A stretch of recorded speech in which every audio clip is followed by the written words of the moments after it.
Hello, we're rolling into another episode of the DRH show. As usual, in each episode, I'll be talking to interesting people within psychology, mental health, and well-being. I have two brilliant guests for today. They are better known as the leadership doctors, Dr. Tara Peters and Dr. Cathy Bush. Thanks for joining me. Thanks for having us. Okay, I suppose I'll just start with your background. So let's hear it first from Tara Peters. Could you just tell us your trajectory in life, pretty much your qualifications, and how you ended up doing what you're doing? So first of all, Dennis, thank you for having me and Cathy on the show today. We're delighted to be a part of it. So I have a PhD in educational leadership and systems, and I came to that because I had moved into what we call in the U.S. K-12 education. I'd become a principal. And so it was important to diversify my background at that point because it had all been in finance. And so again, being in the educational space made sense to pursue a PhD there. And then eventually I moved on to higher ed. That was always an ambition of mine. And so I've been in higher ed now for the better part of almost 17 years now. And I am an academic dean and professor at Northwood University. I teach in our graduate school. And so my background has really put me in this space in terms of looking at leadership and org behavior specifically, and the impact at what we call a unit of analysis. So looking at the individual, looking at that within a group context, and then also looking at that within the organizational level. And so that's what I've been doing for the last several years, and doing some pretty cool stuff with students and my colleagues. And actually, that's how Cathy and I came to know each other as colleagues at Northwood University. Interesting background. Now, Dr. Cathy Bush, could you just tell us, it's an interesting title, you're called the leadership doctors. So I suppose if you could just give us like a quick snapshot of how you ended up being called the leadership doctors, and also your background. Yeah, let me start with my background, and thank you, Dennis, for inviting us to come and talk with you and your viewers today. So I'm an industrial organizational psychologist, and it is, let's say, a second career area for me. So I actually pursued a PhD in IO psychology starting at the age of 40. So my early career activities and career-related interests were all in leadership development, but I actually started in a career in marketing for a major chemical manufacturing firm. And what led me to the interest in leadership development really came from that period of time, because I was working with a lot of really brilliant, really smart chemists and chemical engineers, highly technical people who are really well-intended and capable, but they eventually, as it often happens, found their way into jobs where they were leading people. And there's really not a formula for those things. There's really not a special calculation that tells you what you're supposed to do. And so in the company that I worked in, I was a part of a program that helped to train leaders on some basic things like how to do performance management, set goals with people, give that difficult kind of feedback to somebody who needs to change something going on in their performance, manage conflict in a team. And so those are the things that I was working on, did that for a while inside of a company, and then from a perspective as a consultant for quite a while. And then I thought, you know, I know a lot about leadership. I've seen a lot of things. I've heard a lot of people's challenges. There are all sorts of things that I read. There are all sorts of models out there, but I really need to understand the foundation and the science behind this. And so I decided that I would get my PhD. What a really rewarding experience. At any stage in your life, it's worthwhile to invest in yourself in that way, and it was a really cool experience. About the time I finished my PhD is when I met Dr. Tara Peters, as she mentioned already, as colleagues, and we were both teaching the same kinds of classes. She was teaching them mostly in Texas, and I was teaching them in Michigan and eventually in Florida, where I am now. And so our work was really around the subject of helping leaders take a look at their own behavior and the way their behavior impacted other people at work. And to get to your second question, about the book, when we eventually decided that we should take a look at writing a book together, and we'll tell you a little about why we did that, but it came from all these conversations we were already having in our classrooms with all these people as students, and the conversations I was having with people as a consultant at that time, and both Tara and I were having with all people in our real lives. Those conversations about work where folks were saying things like, you know, I just don't get why that person is such a lazy bum, you know, or why can't I get more productivity?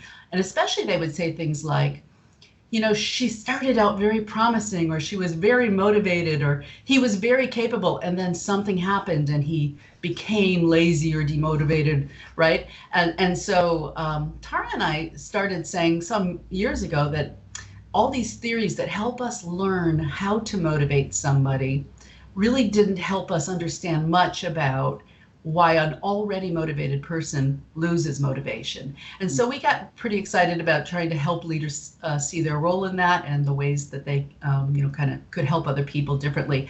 That's what led to the topic of our book. Tara, do you want to talk about a little bit about sort of why we decided to write a book in the first place? I think that was also in your question, right, Dennis? Yeah, so go ahead.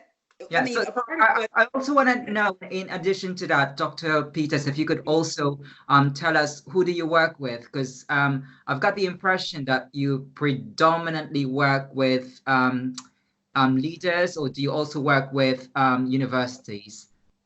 So I'll start with the first part of that question. So, I mean, what led us down this path in terms of looking at demotivation goes back to a point that Cathy made, that we really weren't seeing this topic really being addressed. And then as we began to take a look at the literature, we also saw that it wasn't really being widely covered. Lots of talk about motivation, but not necessarily demotivation. What also kind of plays in this space as well is employee engagement. And so there's quite a bit of attention around that. So for example, Gallup does a poll where they actually survey this and try to understand what actually contributes to employee disengagement. And so as Cathy and I were doing the research for the book, we began to notice what seemed to us to be a pretty obvious relationship between those two variables. In other words, people that are less likely to be engaged, those who are checked out, just sleepwalking, barely giving their best effort, are also not likely to be highly motivated. And so what happened to those employees? What caused that to actually transpire? And so as a part of that, I mean, this is not really a unique phenomenon. I mean, there's nearly 70% of the US workforce that is actually described as being disengaged. And so what happens is that we'll have, as a part of, for example, organizational development, we'll have companies reach out to us to say, okay, we need help with X. We've got employees where we're dealing with productivity issues, or we're dealing with challenges around morale, or we have this big change initiative that's taking place. And so we need your help in order to help us to navigate this space. And so that's been a lot of my work in terms of working with organizations, is helping them with specific challenges that they're having, and then coming alongside them after the needs assessment to say, okay, here's what we believe would be a good fit for your organization. And so that's led to working with both mid-sized firms and also large companies. But I'll kind of speak more broadly to the work that we're doing in terms of the leadership doctors, and really what Cathy and I've tried to do collaboratively in terms of our work. And it really consists of three elements. So the first one is executive coaching.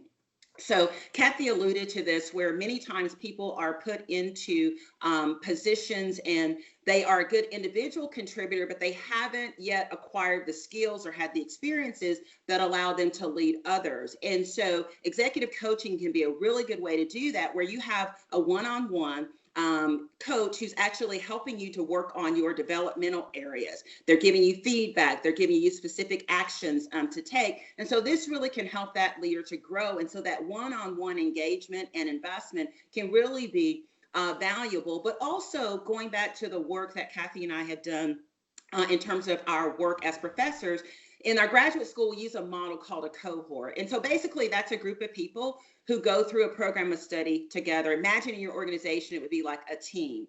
And so those people are actually, they're working together consistently, they're vested in one another, they're collaborating, they're learning from each other. And so we've also developed another part of our model that involves leadership development teams. So you can bring together a department or a smaller team, and actually work on developing each other. And so basically we'll pick a topic, say for example, feedback, you'll read something about it, you'll have an activity about it, come back to the next session, we'll debrief it and talk about it, because leadership requires practice.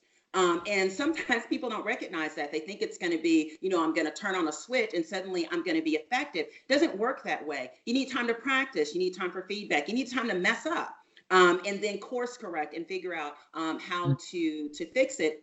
And then the other thing that we do is we really customize solutions. And so we say, okay, what is it that we can do to come alongside your organization to actually help? And so maybe that's a one-day workshop that we offer you. Maybe that's a webinar series. We've just launched that, given this new space that we're all in terms of these virtual workplaces. And so we still need to grow. We still need to develop. And so that's really what we tried to do as the leadership doctors in our consulting work, in order to help leaders, in order to help organizations, because we believe that that really will make a difference to the company.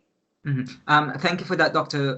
Peters. Now, I just want to understand, Dr. Cathy Bush, you mentioned earlier about the book that you've written, and you gave us a snapshot of what your book is all about. But I just want to know what makes this topic really different, because I'm sure you would agree with me that there's a number of research and theories about motivation. So what makes your work stand? Right. So we do build on knowledge about motivation in our book. So I don't like to describe it as different in sort of an opposite way, but more compatible to the theories of motivation. So Tara and I like to use the basket analogy when we talk about this. And so the idea is, so most of us, when we want to do a good job as leaders, we might study and learn about things like how we could give good incentives or motivations to help people build their performance. Maybe we'll study various models of motivation, and we'll say to ourselves, oh boy, if I want higher productivity, I need to kind of pull out some sort of a system that will add motivation into the bucket or the basket, right? So we think that the majority of theories of motivation that exist right now presume that an employee enters a task or comes to work in the beginning of a day with an empty basket, and that the job of the leader is to fill the basket with motivation. And that is, in our opinion, is a faulty premise. So we believe, and I hope if you just pause a minute and think about your own motivation and others, you would agree with us that people come already with a lot of things in their basket that motivated them to get out of bed in the morning, that excited them about what they were going to accomplish in the day. And so we do not show up with empty baskets of motivation. Some of us have very full baskets of motivation that we filled ourselves. And so the theories that we build upon really are ones to help us understand what's poking holes in the basket. And so our book actually addresses those as sources of employee demotivation. We suggest that there are 5 of these sources of employee demotivation based on all of the research that we have done, and happy to dig in with you and talk about those 5. But we're essentially saying, you as a leader play a really significant role in either being the one who punches the holes in somebody's basket of motivation and lets some of that leak out, or in helping them to get ahead of that and prevent it from happening, or possibly your role is in helping them repair the holes as soon as you start seeing it happening. And so you as a leader need to play an active role in that rather than a passive role, watching it happen and wondering why. Thank you for that. Now, I just want to speak to Dr. Tara Peters. Why should companies care about demotivated workforce? Because you know what?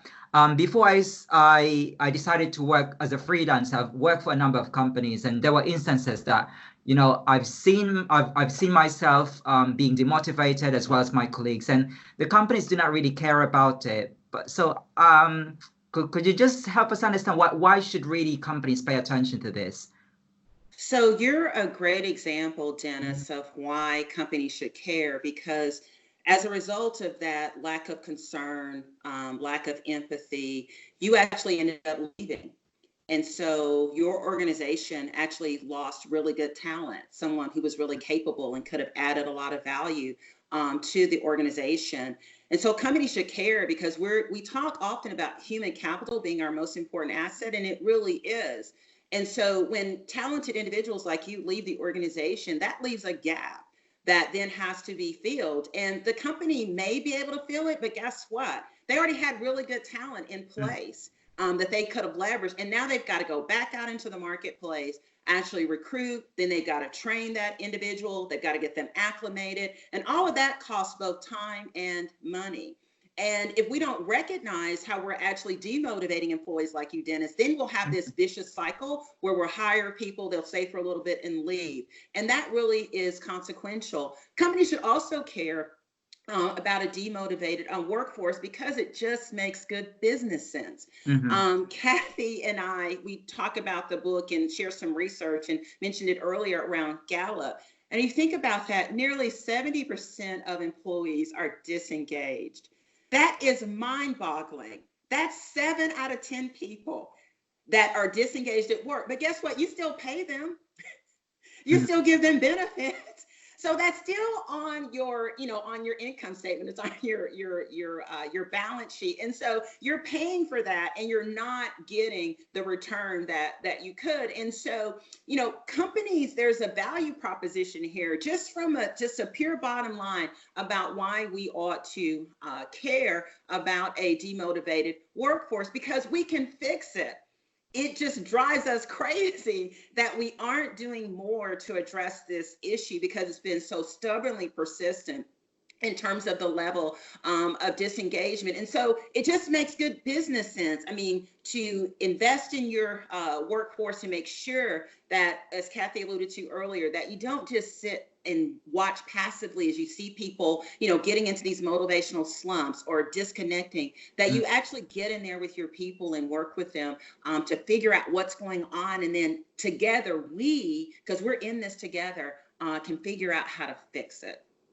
I wanted to add one more, Dennis, if I may, and that is the experience of the customer. So think back just a couple weeks ago, going into a restaurant, Starbucks, any kind of service industry, where you could tell that the people were not motivated. They were the 70%, and they were serving you. These are not great places to hang out as customers. We're not having a good time. We may be getting our business taken care of, but we don't return as customers. We don't tell our friends, hey, that's a great place. So again, in the business sense, demotivated employees hurt your business, because people don't want to do business with you. And so it's real important to kind of think about, not just because we want happy employees and happiness is good, but it's smart business to have to correct this problem. And yet most people see it and walk by it. Don't try to correct it. Now, while I still have you, Dr. Bush, I just want to touch upon something, because you mentioned earlier about the causes of demotivation, but you did not kind of touch upon, like, it might be like the person himself was the problem. I don't know.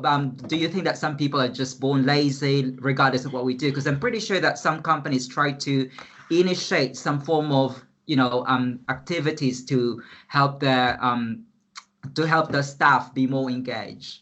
Yeah. We have 5 sources of employee demotivation, as I mentioned earlier, and one of those 5 is the individual, him or herself. And so it is important to recognize that there are things about us as individuals that either match the environment we're in, our personality, our affect, our emotional well-being. These are things that we carry around. Our past experiences inform a lot of that, and some of those are born traits or characteristics. And so those are things that either fit well with the work we're doing, or they don't fit. And when they don't fit, that's when demotivation comes along. And so it isn't that we are born lazy. It's that we're the various components of our affect, our commitment, our personality, our attitudes and our dispositions, the whole package of who all of us are that makes us cool and interesting and different. Those things either match an environment, therefore we're motivated, or they don't. And so as managers and leaders, we may not be responsible for someone's personality, but we are responsible for helping them find a fit. And when we see a misfit, and we likely see the demotivation that comes with that, we may or may not, it could be that the person's going to just leave, but it could be that we could help them find fit. And so Tara and I are not fans of the idea of simply just saying, that one, he's a dud. Probably he's not a dud. He's not fitting right now with what his work environment has to offer, and he is partially responsible for solving that, but you can help him or her in that kind of situation. Mm-hmm. Thank you for that. Now, Dr. Peters, I just want to understand, you seem to focus a lot, you work with Dr. Bush, you seem to focus on the leaders rather than on the demotivated employee directly. Why is that the case? So it's our belief that really leaders make the difference. Again, it's not to say that the individual employee doesn't have the ability to influence or impact. And Cathy kind of alluded to that in talking about the parts of ourselves that are unique, and us having some responsibility for that. But we focus our attention because the leader wields the most influence. And so we're speaking to leaders because we want them to pay attention to what's going on with their employees. We are not cynical, so we don't believe that leaders are intentionally, harming their employees or intentionally doing things that will cause them to be demotivated. Sometimes those things are being done because it's a blind spot. We're not aware of it. We might be ignorant of the impact. And so we're saying to leaders, this is what we've seen in the research. This is what we've seen in our experiences. And what we tried to do is to simulate experiences through storytelling that leaders can relate to. And so in doing so, a leader can imagine himself or herself in that situation and saying, okay, I can see how that could have come up. I can see how that has transpired because I've had a set of experiences like that myself. And then saying, okay, I don't just have to live with the fact that that's happened. There's actually something that I can actually do about it. And so we really place the onus on the leader to say, okay, what can I do to affect the situation in terms of causing a different and a better outcome to actually take place? And again, when we look at, for example, why people leave companies, they leave bosses. And so it just makes sense to say, okay, let's focus in on the leaders and see what we can do to help them to be more effective in their role so that they can stop doing things that cause employees who were highly motivated and engaged and have somehow lost their way in that regard because of things that we are doing as a leader. And so that's really why we chose to focus on the leader as opposed to the individual employee. Interesting. Dr. Bush, could you just explain this to me? Because I used to be a university lecturer, and then after that, I work for a PR agency, and then I just kind of feel that there's some environment, there's some profession which are more demotivating than others. Is it just me, or is that really the case? I don't know that I could call out a profession that is more demotivating, but I can say that there are some work environments that might breed demotivation more quickly. And so one of the 5 sources of demotivation that we actually talk about in the book is on the subject of organizational culture. And so I'm going to answer this question indirectly, but you can imagine that some industries or professions naturally gravitate to certain cultures, and so it doesn't have to be the case. That's why I'm asking the culture rather than the profession. Yeah, right. And so we really like the model by Robert Quinn and Kim Cameron that gives us sort of the 4 different types of organizational culture. Of course, there are lots of ways to describe organizational culture, but we choose this one to kind of make our point that one of the cultures is the hierarchy culture. And so if your work requires, great detailed kind of procedure, following rules for safety reasons, where protocol is really, really critical for saving people's lives, then it makes sense that you have a hierarchy culture. If you personally are kind of creative and innovative and you have a lot of autonomy, you will not be terribly motivated in that environment. But there are a lot of people who thrive in those kinds of environments. So it's not that it's going to be necessarily a poor culture that will cause demotivation. It is a fit-related issue, and it's also a purpose-related issue. So I've worked in organizations that are very hierarchical, but need not be. So nobody's life is going to be in danger. The following of procedures is a preference or a carryover from the 100 years that we've always done it this way, as opposed to a critical reason. And so in that case, we might be more stifled, more frustrated by following rules and procedures and protocols that that prevent us from feeling like we can contribute. So we might lose engagement in that sort of environment, if that makes sense. That makes sense.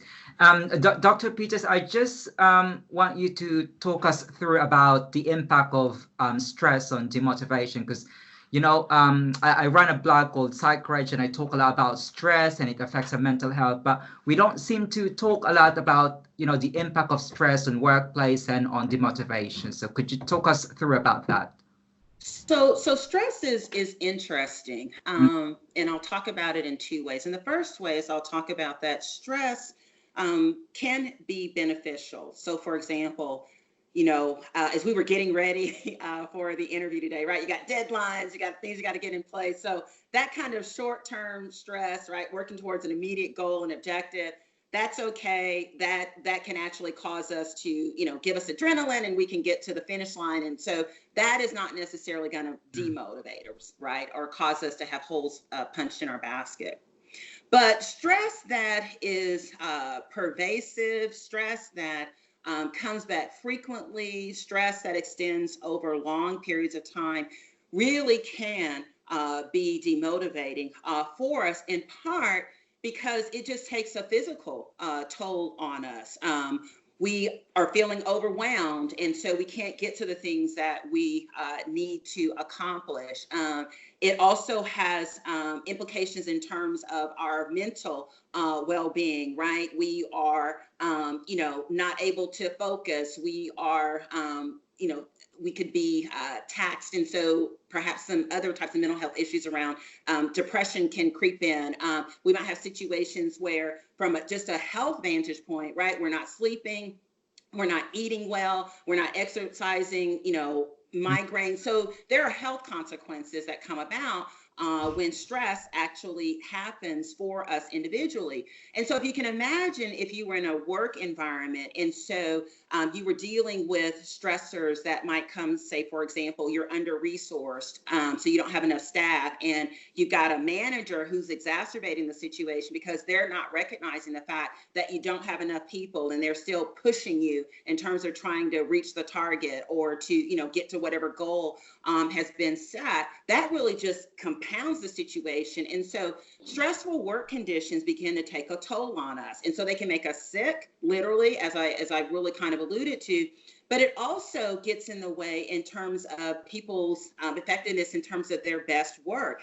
Think for a moment, right? When you're stressed, right? You're overwhelmed, right? You can't accomplish tasks. You're back and forth. You can't focus. And so again, that's really impactful, and it's negative not just on you as the individual, but it's also negative on the people, around you. So, I know if I'm stressed at work, I'm probably going to have less patience with you, Dennis, right? So, I may be short with you. I might be snippety, right? And say something that I shouldn't. And I can even carry that home. And so I'm talking to my husband, right? Or I'm talking to my kids, and, I'm not really being kind and respectful to them because that stress at work has now carried itself home with me. And so stress really has a consequence. And it's one of the sources, of course, that we talk about in the book, because we want leaders to pay attention to it.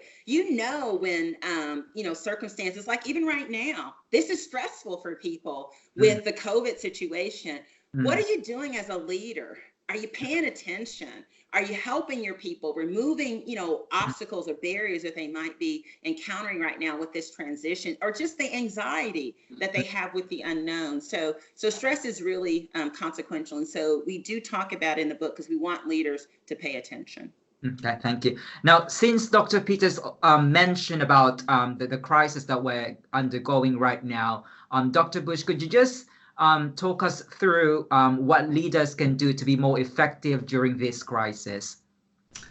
Right. And so we've been spending a lot of our time in the last week giving our thoughts and ideas about this as much as we can, because it's coming up in our conversations with friends and colleagues all the time, and in the things we're reading too, because everybody's really worried about this. So just think about it for a minute. If 70% of people, and this is a US data point, but from Gala, but it is likely that it's a number very similar all around the world. So I think we all can relate. If 70% of people who were coming to work were already disengaged, and now they're all at home with all the distractions that they have going on, with all their extra stress, as Tara was just talking about, with all the uncertainty, even financial and otherwise, that is happening for them. They're not more engaged, right? They're less engaged. I mean, even if they really want to be more engaged, they're also distracted, and so they're certainly paying less attention.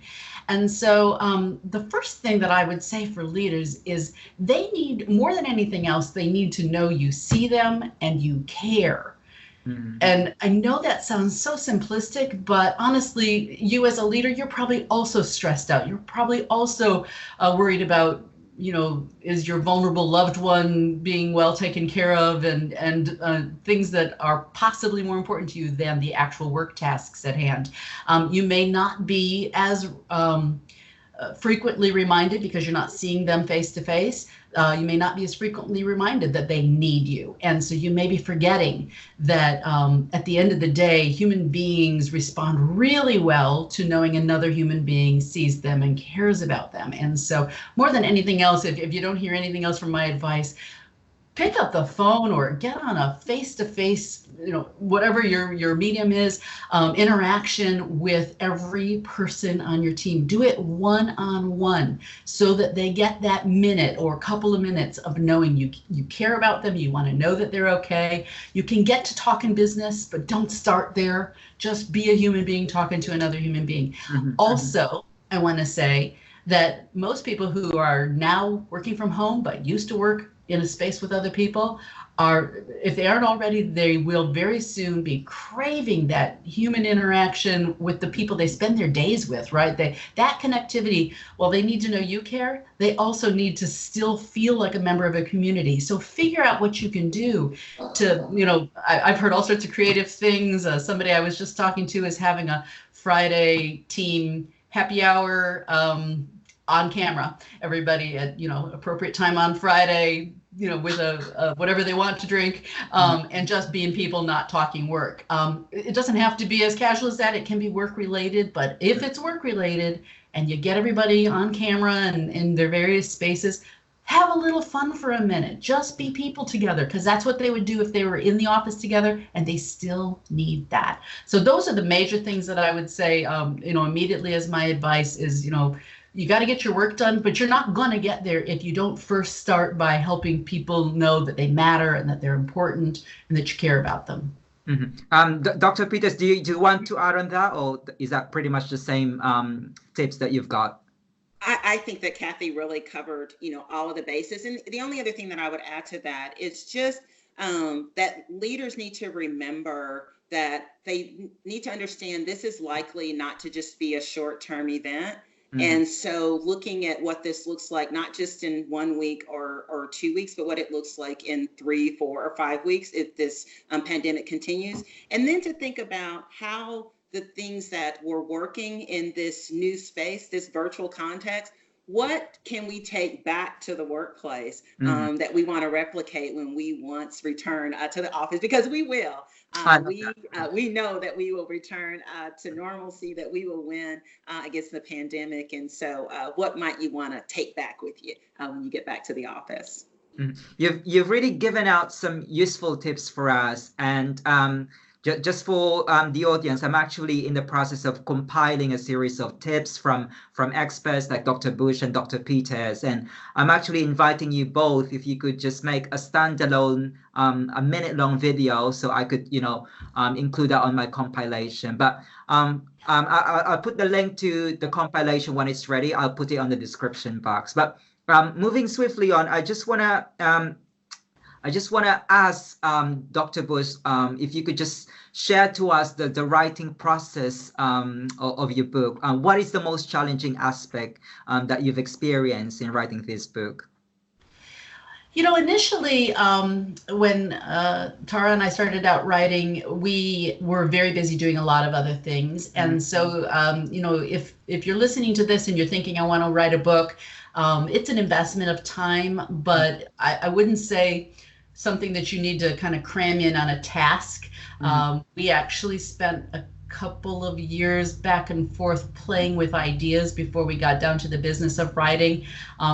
It was lovely to have a collaborator, at least in my style of work. I'd have great ideas, but if I didn't have accountability to Tara, they would just be floating around here for a long time. I wouldn't get to it. So, so if you're going to write as a solo author, I would say at least find an accountability mechanism, somebody who will hold you to some deadlines and help you think through what's next.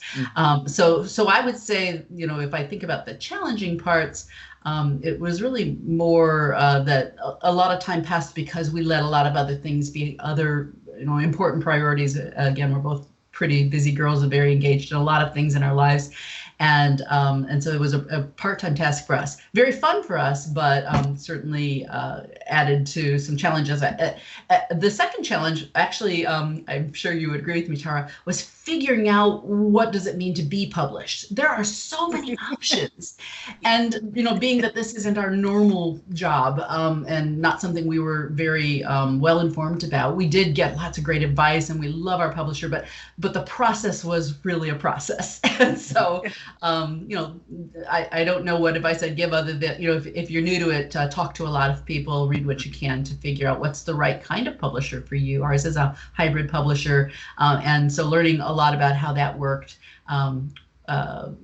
helped us kind of get to the point where we are today. So those are the primary things I would say as challenges. What a learning curve we've been on, and what a cool process. Yeah, I could imagine. Just about 3 months ago, I published my first book. Congratulations! Awesome. Yeah, I can understand it's really challenging, but of course, there are nice aspects in writing a book. So, Dr. Peters, what's your favorite part of the book, of the writing process? I mean. So my favorite part of the writing process really is kind of what Cathy alluded to, was just the collaboration, just this ability to kick around an idea with another individual, to share your thoughts, to get their thoughts on it, and then put it together, and then read it again, and then come back and make changes to it, and really even evolve in terms of how you're thinking about the writing and the content. So that was probably the part that really kind of resonated with me in terms of the writing process. And the other thing I would say is that one of my favorite things about it was just the time to reflect. And we've actually built that into the book because we really think it's important that you just hit the pause button and you just have this time for deep thought, for introspection, and to really think about, what does this mean? What does it mean for me? And ultimately, what does this mean for others in terms of what I might do? And so that is really, really cool for me. And I know Cathy as well, because we just know there's so much power in having that time to just step back and to reflect. And with our lives being so hectic and, we're constantly bombarded, just carving out that quiet time, I think, is really important. So that whole reflection is pretty cool. Okay, thank you. I already have final questions for both of you. Dr. Peters, could you just tell us what's in the pipeline for your business? So what's in the pipeline right now is we're really being responsive to what we see going on now in terms of the COVID pandemic. And so we put together a webinar program called Leadership Therapy.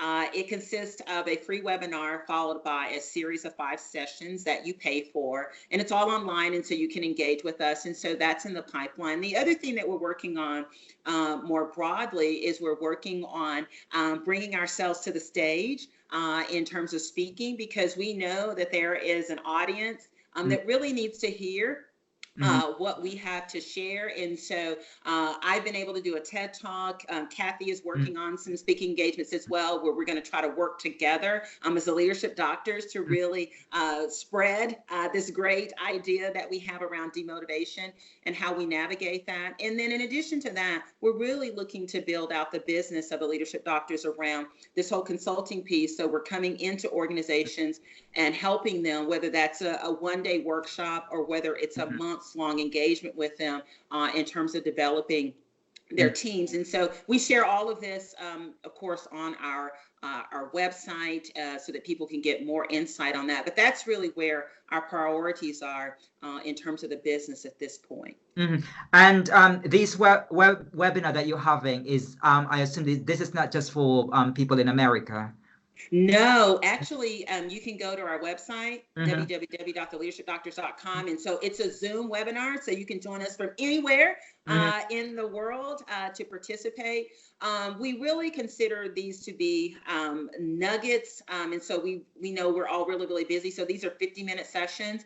And Cathy and I really believe in an interactive model. And so we create opportunities for discussion through the chat and really being practical. And so really looking at actionable takeaways and tips that people can immediately apply to their current work, life, or situation. And so that's really what we've tried to target in terms of the webinar. So you can join us from around the world. We'd love to have you. In fact, our first one, I don't know how soon this is going to post, Dennis, but our first one is going to be in a couple of days on, actually the second one on March the 26th at 1 p.m.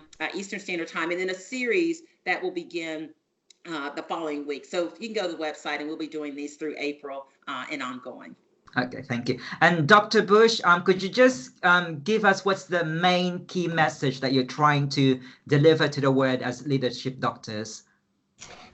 Well, what we're really interested in is creating great workplaces for people who come to work and those folks who do business with you. And so all of us, in one way or another, participate in the workforce as well as other places in our lives. And wouldn't it be wonderful if we all were working in places that people could thrive and be satisfied and be at their very best? And of course, our focus is on the leader and the role that the leader plays in helping to create that. So you're not, as a leader, you're not just kind of a title that somehow you managed to get because of a promotion process. You are responsible for creating an environment and for the development of all those people and for the way that these people interact in their community. If they have a great work life, then they go out to their community and their families and are good leaders themselves. And so this whole thing really is a big picture view of the role that we play in the lives of other people and how we can make their lives better. So for us, how we can make their lives better through leadership development. And so we're really grateful and blessed to be a part of the leadership journey of a lot of people. And we hope that what we have to offer specific to the idea of demotivation, or more broadly, if we get engaged in some other activities with an organization or a person, that we hope that what we have to offer will help them to help others have a great work life. Lovely message. Thank you, Dr. Cathy Bush. Thank you, Dr. Tara Peters. The leadership doctors, it's been a really fascinating conversation with you. Thank you for sharing your time and expertise, but unfortunately our time is up. I'd love to hear more about your work, about your webinar, and I'll be putting all of those links on the video description box. Thank you and all the best. Thank you.